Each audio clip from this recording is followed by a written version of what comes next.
আরে কে কোথায় আছো? শিউলি এসেছে, শিউলি! তাড়াতাড়ি সবাই এসো, শিউলিকে বরণ করতে হবে তো। আয় মায়, তাড়াতাড়ি ভেতরে আয়, সেই কতক্ষণ ধরে তোর জন্য গ্রামের সবাই অপেক্ষা করে আছে। হ্যাঁ। আরে হয়েছে হয়েছে, এত নাটক করতে হবে না। আর ছি, এখানে কি গন্ধ বাবা গো! সবাই দূরে যাও দূরে যাও, আমাকে স্পর্শ করো না। এই নোংরা হাতে আমার জামা জুতো সব নষ্ট হয়ে যাবে। এসব কি বলছিস? আরে এখানেই তো তুই ছোট থেকে বড় হয়েছিস, এখন এসব তো সহ্য হচ্ছে না। সহ্য হবে কিভাবে? আমি কি এখনো এই অজপাড়া গায়ে থাকি নাকি? হ্যাঁ, এখানে মাটি গোবরের গন্ধ, ইস!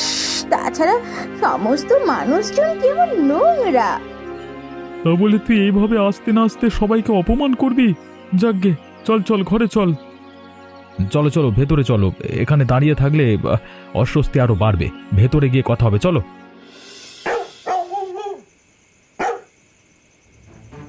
তোমাকে কতবার বললাম আমি এই ধরনের খাবার খাই না, তবুও তোমরা একের পর এক খাবার নিয়ে আসছো। কেন রে?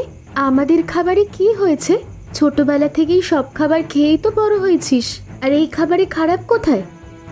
তোমরা কেন বুঝতে পারছো না? শহরের মানুষজন এইসব খাবার খায় না, তাই আমিও এসব খাবার বাদ দিয়ে দিয়েছি।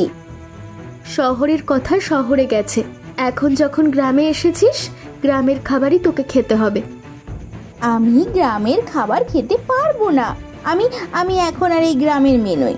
বারবার এক কথা বলে আমার মাথা খাবে না। বাবা গো বাবা, এমন ভাবে কথা বলছো যেন কখনো গ্রামে আসোনি তুমি। এভাবে কথা বলবো না কেন? হ্যাঁ, তোমরা থাকো জঙ্গলে, জঙ্গলের মতো পোশাক আশাক পরে আছো তোমরা, দেখলেই আমার হাসি পায়। কি হলো কি, আবার উঠে দাঁড়ালে কেন? আমি আর এক মুহূর্ত এখানে থাকতে পারবো না, আমার দম বন্ধ হয়ে আসছে। এই বৃষ্টি বাদলা কাদা মাটি, এই জঙ্গলের গন্ধে আমি পাগল হয়ে যাচ্ছি। তুমি এক্ষুনি আমাকে শহরে নিয়ে চলো, এক্ষুনি চলো। আরে আরে, হলোটা কি? হলোটা কি? কথা তো শোন। আর কোনোদিন যদি তোমাদের এই গ্রামে এসেছি দেখো, এই জঙ্গলে আর জঙ্গলের মানুষের মধ্যে ভালো মানুষ থাকতে কি করে পারে কি জানি। উফ বাবা, চলো চলো, আর এক মুহূর্ত এখানে নয়। শুনলি শুনলি তোরা? ওই মেয়েটা আমাদের গ্রামকে জঙ্গল বলে গেল, আর আমাদের বলে গেল জঙ্গলের মানুষ। শুনেই বা কি করব? ও এখন শহরের বউ হয়ে গেছে, ও তো এখন আর এই গ্রামের মেয়ে না, তাই গ্রামের মানুষদের অপমান করতে ওর একটুও বাধে না। তাই বলে নিজের শিকড়কে ভুলে যাবে? এখানে ওর জন্ম হয়েছে, বড় হয়েছে এখানে, আর এই জায়গাকেই ও জঙ্গল বলছে। এখন রাগ দেখিয়ে কোনো লাভ আছে? ওরা হলো বড় লোক মানুষ, আমাদের হাতে তো আর কিছু করার নেই। আমরা তো চাইলেই ওদের মতো চলাফেরা করতে পারবো না। ওদের মতো চলাফেরা করতে হবে কেন? আমরা কি অন্য উপায় খুঁজে বের করতে পারি না? এই ধর, আমরা এই গ্রামটাকে বদলে দিলাম। কিরে পাগল হয়েছিস? এই গ্রামকে কিভাবে বদলাবি তুই? দেব না কেন? আমরা সবাই মিলে যদি চেষ্টা করি, আগামী 1 বছরের মধ্যে এই গ্রামকে আমরা পরিবর্তন করে ফেলতে পারবো। কথাটা নেহাত তুই মন্দ বলিসনি। তারপর দেখবো ওই মেয়ে এরপর এই গ্রামে কি মুখ নিয়ে আসে, তারপর ওকে আমরা সবাই মিলে অপমান করব। ঠিক আছে, তাহলে হয়ে যাক, আজকে থেকে এই প্রতিজ্ঞা। হয়ে যাক, আমরাও রাজি তোর এই প্রস্তাবে। আজকে থেকে আমাদের একটাই উদ্দেশ্য, গ্রামের উন্নতি করা। বাবা গো বাবা, আজকে সূর্য কোন দিক দিয়ে উঠলো? সূর্য ওঠার আগেই দেখছি 3 বউ আমাদের বাড়িতে এসে হাজির। ব্যাপার কি? ব্যাপারখানা ভাবনার বিষয়। আপনার কাছে একটা আর্জি নিয়ে এসেছি, আশা করছি আপনার কাছ থেকে খালি হাতে ফিরে যাব না আমরা। তা তো তোমাদের মুখ দেখেই বুঝতে পারছি। তা বলো, তোমাদের আর্জিখানা কি? আমরা চাই এই গ্রামে একটা হাসপাতাল হোক। একটা হাসপাতাল থাকবে, সেখানে ডাক্তার থাকবে, ঔষধপত্র পাওয়া যাবে, গ্রামের মানুষদের চিকিৎসা হবে। কেন গো, এই গ্রামে হাসপাতাল নেই, কিন্তু গ্রামের মানুষদের কি চিকিৎসা হচ্ছে না? চিকিৎসা তো হচ্ছে, কিন্তু তাতে অনেক খরচ।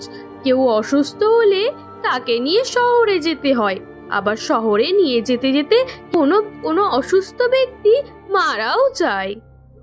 দেখো, আমার ওই এক কথা, এই গ্রামে কোনো হাসপাতাল হবে না। গ্রাম আগে যেমন ছিল এখনো তেমনই থাকবে। এটা আবার কেমন কথা বললেন? গ্রাম সবসময় একরকম থাকে নাকি? গ্রামের উন্নতি করা দরকার না?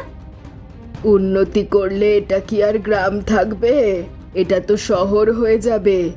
আমি আমার গ্রামকে শহরে পরিণত করে দিতে পারবো না। আমি তোমাদের এই আর্জি রাখতে পারবো না। ঠিক আছে, কি আর করার, তাহলে চললাম আমরা। তবে তোমরা মনে রেখো, আমার আদেশ অমান্য করে কোনো কিছু করতে যেও না, তাহলে কপালে দুঃখ আছে।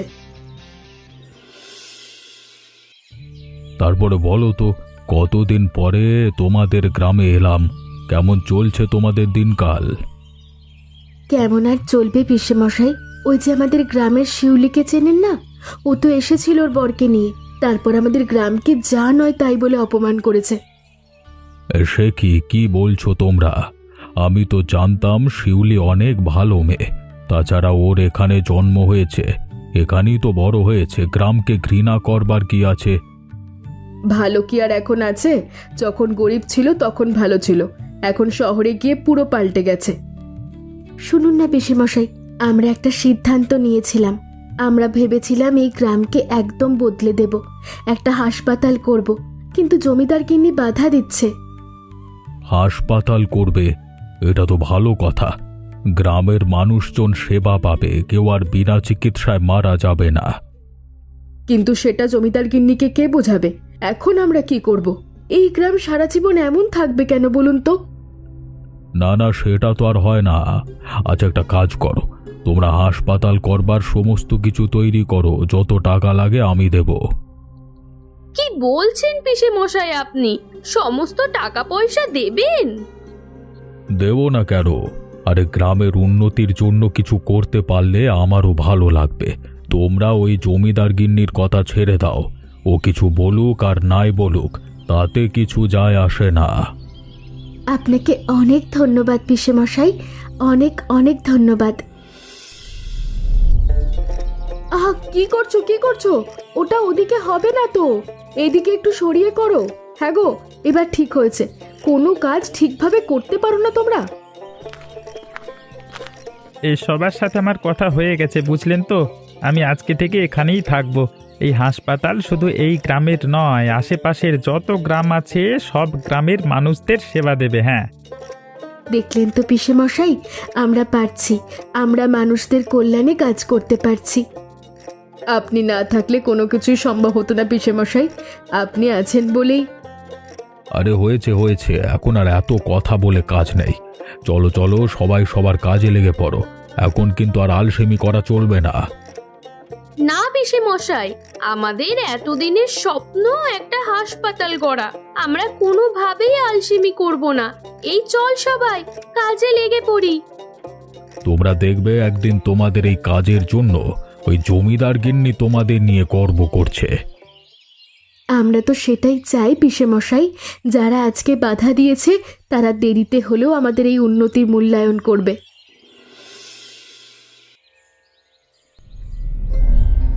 মা, আপনার অবস্থা তো ধীরে ধীরে আরো খারাপ হতে শুরু করেছে।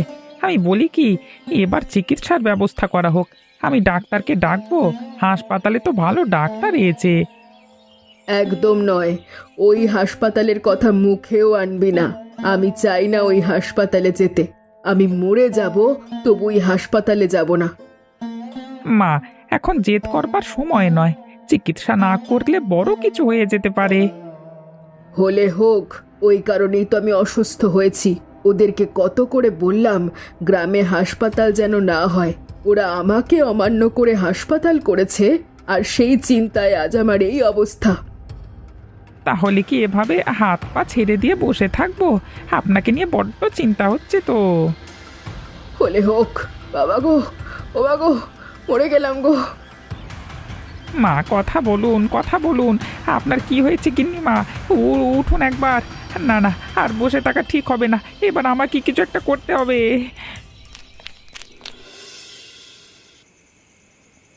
এই হাসপাতাল করতে গিন্নিমা আমাদের বাধা দিয়েছে, আর আমরা এই রাত ভর জেগে তার সেবা করছি।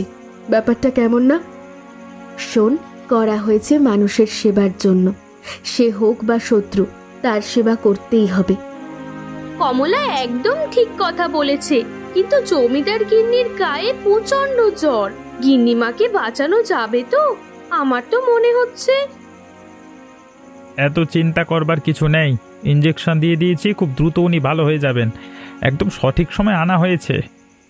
দেখলি তো, জমিদার গিন্নি আমাদেরকে হাসপাতাল করতে বাধা দিয়েছিল। এই রাতে ওনাকে কেউই শহরে নিয়ে যেত। যাই হোক, উপরওয়ালা যা করে ভালোর জন্যই করে। এতে যদি অন্তত জমিদার গিন্নির মাথায় একটু বুদ্ধি আসে, তাই সই। আর আসবে? আমি ওনাকে হাড়ে হাড়ে চিনি। এত বদমাশ লোক এই গ্রামে আর একটাও নেই। কিসব বলছিস তুই? অসুস্থ হয়ে মানুষটা বিছানায় পড়ে আছে, আর তোরা এমন কথা বলছিস? এসব কথা বাদ দে। ঠিক আছে, কি আর করার, চলো সারা রাত জেগে এটার সেবা করি।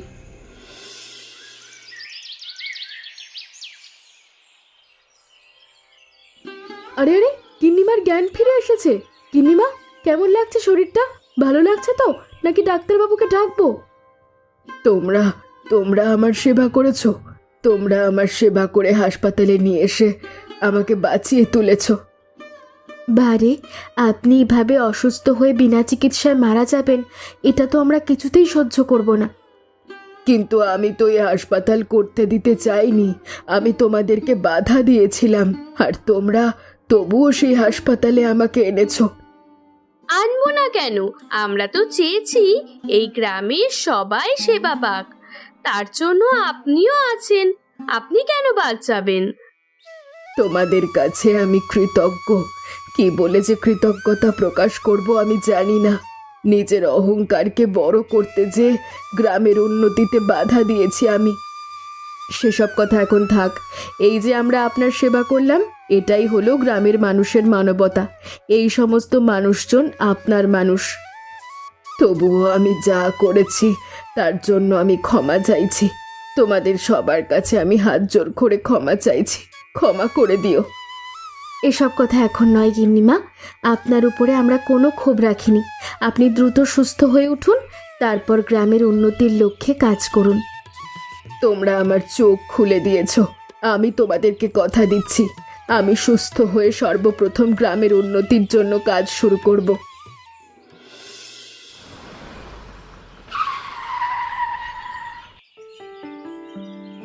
আরে, তুমি এটা আমাকে কোথায় নিয়ে এসেছো? এটা তো সেই গ্রাম নয়, ভুল রাস্তায় চলে এসেছো নাকি? তুমি পাগল হয়েছো? এই গ্রামে এর আগেও আমি বহুবার এসেছি। আমি রাস্তা ভুল করব কেন? এটাই সেই গ্রাম। কিন্তু এটা কি করে সম্ভব? গ্রামের মানুষজন এত কিছু করতে পারে না। দেখো, রাস্তাঘাট থেকে শুরু করে সমস্ত কিছু পাকা, তার উপরে কত বড় একটা হাসপাতাল। আমিও তো সেটাই ভাবছি, এত তাড়াতাড়ি এত কিছু পরিবর্তন হলো কিভাবে? কেউ কি কোনো জাদু করেছে নাকি? সেই জঙ্গল এখন পরিষ্কার হয়ে শহরে পরিণত হয়েছে। আমার তো দেখেই বিশ্বাস হচ্ছে না। চলো চলো, এখানে দাঁড়িয়ে থেকে কাজ নেই, গ্রামের ভেতরে ঢুকে পড়ি। তা না হয় হবে। গ্রামে ঢোকার আগেই যে আমি অবাক হয়েছি, গ্রামে ঢুকে না যেন আবার কোনো রকম ভাবে অবাক হই আমি। হ্যাঁ, তাহলে এসেছো? শহরের বউ, আসতে কোনো অসুবিধে হয়নি তো? এই ধরো, কাদা গোবর এসবের দেখা পাওনি তো? না না, তোমরা তোমরা তোমরা এখানে কি করছো? পুরো গ্রাম দেখি পরিবর্তন হয়ে গেছে। আমরা এখানে কিছুই করিনি, যা করার সেটা তুই করে গেছিস। মনে আছে সেদিন আমাদেরকে জঙ্গলের মানুষ বলে অপমান করে গিয়েছিলি? সেদিন আমরা প্রতিজ্ঞা করেছিলাম এই গ্রামকে বদলে ফেলবো, আর আমরা সেটাই করেছি। আমার বুঝতে ভুল হয়েছিল। আমি আসলে বুঝতে পারিনি এতটা পরিবর্তন করতে পারবে তোমরা। এবার বল, আমরা জঙ্গলের মানুষ নাকি তুই জঙ্গলের মানুষ? জঙ্গলের মানুষজন তো তোর থেকেও ভালো। যারা নিজের গ্রামের গন্ধ সহ্য করতে পারে না, তারা কীট পতঙ্গের থেকেও খারাপ। আপনারা ঠিক কথাই বলেছেন। শিউলি ভুল ছিল, আপনারাই সঠিক ছিলেন। আমাদের ভুল হয়েছে, আমাদের ক্ষমা করুন। আমরা আবার এত ভালো মানুষ নই যে যাকে তাকে ক্ষমা করে দেব। শিউলি, তুই এক্ষুনি এই মুহূর্তে গ্রাম থেকে বেরিয়ে যাবি, আর কখনো এই গ্রামে আসবি না। কিন্তু এটা তো আমার গ্রাম, আমি এই গ্রামে আসতে পারবো না। না, এটা তোর গ্রাম নয়। তোর গ্রাম বলার অধিকার তুই হারিয়ে ফেলেছিস। এই গ্রামের কেউ চায় না তুই এখানে আয়। দাঁড়িয়ে দেখছিস কি? এখনই এই মুহূর্তে এখান থেকে শহরে চলে যা, আর কোনোদিনও গ্রামে আসবি না। আমি এত করে বললাম, তবু তোমরা আমাকে ক্ষমা করবে না? তুই তো ক্ষমা পাওয়ার যোগ্যই না। মানুষ মানুষকে খুন করলে ক্ষমা পেতে পারে, কিন্তু যে নিজের জন্মস্থানকে ভুলে যায়, জন্মস্থানকে অপমান করে, সে কোনোভাবেই ক্ষমা পাওয়ার যোগ্য নয়। এখনই সোজা গ্রাম থেকে বেরিয়ে যাবি। আরে বলছি তো আপনারা পারবেন না, আমাদেরকে দিন, আমরা করছি তো। কেন পারবো না? এই হাতে কত মানুষের সেবা করেছি তার কোনো খেয়াল আছে? এত এত কাজ করতে পারলে এই রান্নাটাও করতে পারবো, একদম সহজ ব্যাপার। একদমই তাই, কিন্তু তোমরা তো কামাল করে দিয়েছো। হ্যাঁ, এত এত ভোজ, এ তো দেখছি মহাভোজ। হ্যাঁ সব কিছুই তো আপনাদের জন্য করতে পারছি। আপনি যদি না থাকতেন এই হাসপাতাল হতো না, আর এই উন্নতির শুরুও হতো না। যাই বলুন না কেন আপনারা, আমাদের গ্রামের মেয়েরা কিন্তু সবার থেকে এগিয়ে। এরা নিজেদের উন্নতির সাথে সাথে পুরো গ্রামের উন্নতি করেছে। এক্ষেত্রে আপনার অবদানও কিন্তু কম নয় গিন্নিমা। আমরা তো শুধু হাসপাতাল তৈরি করেছি, এরপর আপনি নিজে উদ্যোগ নিয়ে গ্রামের প্রতিটা দিকে উন্নতি করছেন। এটা আমার দায়িত্ব, কিন্তু তোমাদের দায়িত্বের মধ্যে তো আর পড়ে না। তবুও তোমরা অনেক কিছু করেছো। কে বলেছে আমাদের দায়িত্বের মধ্যে পড়ে না? আমরা সবাই যখন এই গ্রামের, দায়িত্ব সবার। এই কারণেই তো তোমাদেরকে নিয়ে আমি এত গর্বিত। বুক ফুলিয়ে সবার কাছে বলতে পারি আমাদের গ্রামের মেয়েদের কথা। এবার বুঝলেন তো মানুষের ভালোবাসা পেতে কত ভালো লাগে। দেরিতে হলেও যে আপনি এই গ্রামের উন্নতির মূল্যায়ন করেছেন, এটা ভাবতেই ভালো লাগছে। এটা অবশ্য আপনি ঠিক কথাই বলেছেন। এই গ্রামের উন্নতি করার পর থেকে গ্রামের মানুষজন আমাকে খুব ভালোবাসে। যারা আগে আমাকে দু চোখে দেখতে পারতো না, তারাই এখন আমার জয় জয়কার করছে। আর সব কিছুই সম্ভব হয়েছে মেয়েদের জন্য। এ কি ডাক্তারবাবু, আপনি আবার হঠাৎ করে উঠে পড়লেন কেন? কি হয়েছে, কোনো সমস্যা? না না, কোনো সমস্যা নয়। আজকে আমি কিছু কথা বলতে এখানে দাঁড়িয়েছি। বলো বাবা, তুমি কি বলতে চাও? আমি শহরের বড় বড় নামকরা হাসপাতাল ছেড়ে এখানে এসেছি। আমার উদ্দেশ্য কখনোই টাকা উপার্জন করা ছিল না, আমার উদ্দেশ্য ছিল মানুষের সেবা করা। সঠিক সঠিক, একজন ডাক্তারের এটাই উদ্দেশ্য হওয়া উচিত। আর তাছাড়াও এই 3 বউয়ের মনোবল দেখে আমি ভেবেই নিয়েছিলাম এদের পাশে আমার দাঁড়ানো উচিত, তাহলে এরা একদিন সফল হতে পারবেই, আর মানুষের সেবা করবার উদ্দেশ্য আমারও সফল হবে। আপনি না থাকলে আমাদের এই হাসপাতাল তো হতোই না। আপনার মতো একজন ভালো ডাক্তার আমরা কোথায় পেতাম? একদম ঠিক কথা বলেছিস। তাছাড়া সেই প্রথম দিন থেকে হাসপাতালের প্রতিটা ইট, পাথর, বালুকণা সবাই জানে আপনি কতটা পরিশ্রম করেছেন। মানুষের সেবা করার পাশাপাশি আপনি কিন্তু হাসপাতাল তৈরি করার সময় রাজমিস্ত্রির কাজ করেছেন। এত কিছু করেছি বলেই হয়তো আজকে এই গ্রামের এত মায়া, মমতা, ভালোবাসা পাচ্ছি। আজকে একটা পরিবার পেয়েছি আমি। সবাইকে অসংখ্য ধন্যবাদ। এবার না হয় ডাক্তারবাবুর জন্য করজোড়ে হাততালি হয়ে যাক। দেখ তোরা, ওই শিউলি মানে শহরের বউটা যদি আমাদেরকে অপমান না করতো, তাহলে কিন্তু আজ এত কিছু হতো না। তোদের কি মনে হয় না ওকে একবার ধন্যবাদ দেওয়া উচিত? আমাদের তো মনে হয়, তবে ও আর কোনোদিন এই গ্রামে আসবে না। যে অপমান করেছি আমরা ওকে, ওকে যে অপমান করেছি এটা ওর প্রাপ্য ছিল। আমার তো ইচ্ছে করছিল ওর চুলের মুঠি ধরে দেই দুঘা বসিয়ে। আমাদেরকে কিনা বলে জঙ্গলের মানুষ। যাই বলিস না কেন, ওর কারণে হলেও এই গ্রামের তো উন্নতি হয়েছে। এবার থেকে আমরা এই গ্রামের আরো উন্নতি করব। স্কুল করব, লাইব্রেরি করব, সমস্ত কিছু থাকবে আমাদের গ্রামে। কিন্তু কোনোদিন এই গ্রামের নাম পরিবর্তন করে শহর বানাবো না।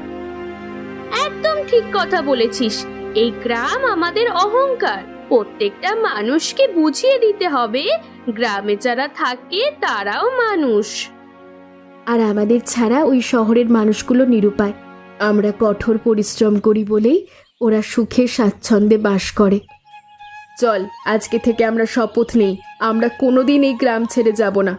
মৃত্যু পর্যন্ত এই গ্রামের উন্নতি করব। আমরা কোনো বাধা মানব না। যত বাধা আসবে আমরা সব বাধাকে একত্রে মিলেমিশে মুখোমুখি লড়াই করব। এমন মজার মজার গল্প দেখতে আমাদের চ্যানেলকে সাবস্ক্রাইব করতে ভুলবেন না। আচ্ছা বলো তো বন্ধুরা, এই গল্পে শিউলি গ্রামের মানুষদেরকে কি বলে অপমান করেছিল?